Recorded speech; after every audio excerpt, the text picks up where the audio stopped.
Hola queridos mexicanos, yo soy la Alternativa y hoy les quiero hablar acerca de los mitos y las realidades de ciertas polémicas que hay en medios de comunicación, en las redes sociales y a veces en las conversaciones entre amigos y familiares. Bueno, ahorita está muy estigmatizado la palabra sionismo. El sionismo es una ideología y movimiento político que se propuso crear un Estado para el pueblo europeo de religión judía en la Palestina histórica. Surgió en el siglo XIX con las ideas del periodista y activista político Theodor Herzl, en pleno auge de los nacionalismos y los estados-nación. Tras décadas de antisemitismo en Europa, después de la Segunda Guerra Mundial, cuando Hitler ataca a todo aquel que tenga la religión judía. Los sionistas consiguieron su objetivo inicial con la migración de miles de judíos para fundar el Estado de Israel en 1948. Sin embargo, este hecho fue el origen del conflicto con los árabes palestinos de los pueblos originarios de Palestina. Después de siglos de convivencia y expulsiones en la Europa medieval, la Ilustración en el siglo XVIII se reflejó en el judaísmo con la Haskalah. El filósofo alemán Moses Mendelssohn guió el reformismo ilustrado del pueblo judío y planteó su apertura con la asimilación en la sociedad occidental. Parte de los judíos terminaron secularizados, pero otros optaron por la ortodoxia y rechazaron la modernidad. El sionismo surgió con esas ideas y el auge de los estados-nación y los nacionalismos del siglo XIX, ante el fracaso de la asimilación, esta corriente empezó a defender la creación de un Estado propio en la tierra de Israel, o sea, dentro de Palestina. Esto quiere decir que alemanes europeos de religión judía crearon el sionismo en Palestina. Libro escrito por Judith Boxer. El movimiento sionista, la sociedad y el gobierno de México frente a la partición de Palestina.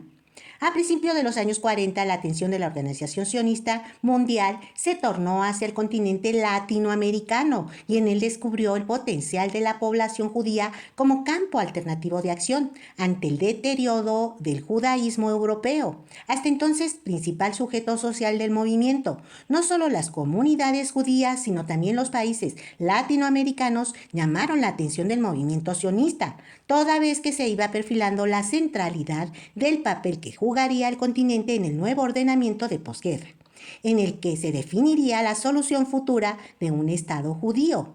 El estudio de la actitud de la sociedad y el gobierno de México frente a la partición de Palestina en el seno de la Organización de las Naciones Unidas, a la vez que interesante capítulo histórico, permite atender el comportamiento del movimiento sionista organizado en México. La acción política entonces desplegada estuvo encaminada a lograr la legitimación de las aspiraciones sionistas en la sociedad nacional y a la obtención de un voto positivo de México, por lo que sociedad y gobierno se convirtieron en nuevos espacios para su acción. Las manifestaciones de solidaridad que se expresaron a través de discursos provenientes de posturas ideológicas y políticas diversas permiten tener un interesante panorama de la visión que del sionismo tuvieron diferentes sectores de la sociedad nacional. La propia configuración sociopolítica y cultural de la sociedad mexicana de la época, por una parte, y la coyuntura nacional e internacional del país, por la otra. Son los parámetros en el interior de los cuales se desarrolló la acción política sionista y explican la postura del propio gobierno de México frente a la cuestión. La sociedad frente a las aspiraciones nacionales judías. La creciente importancia que asumieron por el sionismo las comunidades judías y los países de América Latina en general y de México en particular puede verse a través de los numerosos viajes y gestiones de enviados especiales que visitaron el país, sobre todo a partir de los primeros años de la década de los 40. Si bien estas gestiones tuvieron el propósito inicial de fortalecer el desarrollo del movimiento sionista en el interior de la comunidad comunidad judía, consolidar sus bases de apoyo y estimular su estructuración organizada y estable, destacó también el interés por ampliar el radio de acción de las actividades sionistas al ámbito nacional para el esclarecimiento y difusión político-ideológica. La actividad sionista había permanecido básicamente enmarcada dentro de los límites comunitarios judíos, y las reducidas excepciones a esta tendencia no parecen haber contemplado la posibilidad de movilizar a la sociedad mexicana para su cauce. Un avance sustantivo en esta línea de acción se dio durante el gobierno del señor Miguel Alemán, el cual en el año de 1952, el 1 de julio, se dio la oportunidad de abrir la primera embajada de un país no reconocido solo por sus colonias como Embajada de Israel en México. Tenemos en México políticos democráticos, tenemos políticos comunistas, tenemos políticos socialistas, tenemos políticos de ideas de ultraderecha o de derecha o del centro derecha o de la centroizquierda, tenemos políticos que son democráticos pero de ideas de izquierda socialista, o tenemos de la derecha que se consideran democráticos, capitalistas o neoliberales, y tenemos todo tipo de tendencias ideológicas en los partidos políticos. Aunque sean de un partido, tienen diferentes formas de ideas conceptuales de ideología política.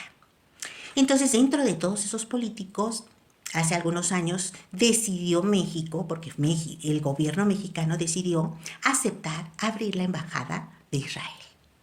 Cuando los políticos mexicanos tomaron la decisión de abrir la embajada de Israel, en ese instante la política mexicana se convirtió en sionista. ¿Qué quiere decir que se volvieron sionistas nuestros políticos mexicanos? Quiere decir que ellos aceptaron que existiera un país dentro de un país llamado Israel. O sea, que se invadiera Palestina y se fundara dentro de Palestina otro país llamado Israel. Por una cuestión teóricamente, porque podemos llamarlo que es un mito, el que Israel sea árabe, de descendencia judía, del pueblito de Judea, en Palestina, porque ellos dicen que son de ahí. En general, todas las personas que llegaron a vivir a Palestina después de la Segunda Guerra Mundial, todos los migrantes que se establecieron en Palestina eran alemanes, porque los alemanes judíos fueron corridos de Alemania. No podían vivir en Alemania. Los alemanes no los querían. De origen de Europa del Este, llegaron todas esas personas a establecerse en Alemania. No los quisieron los alemanes, los corrieron.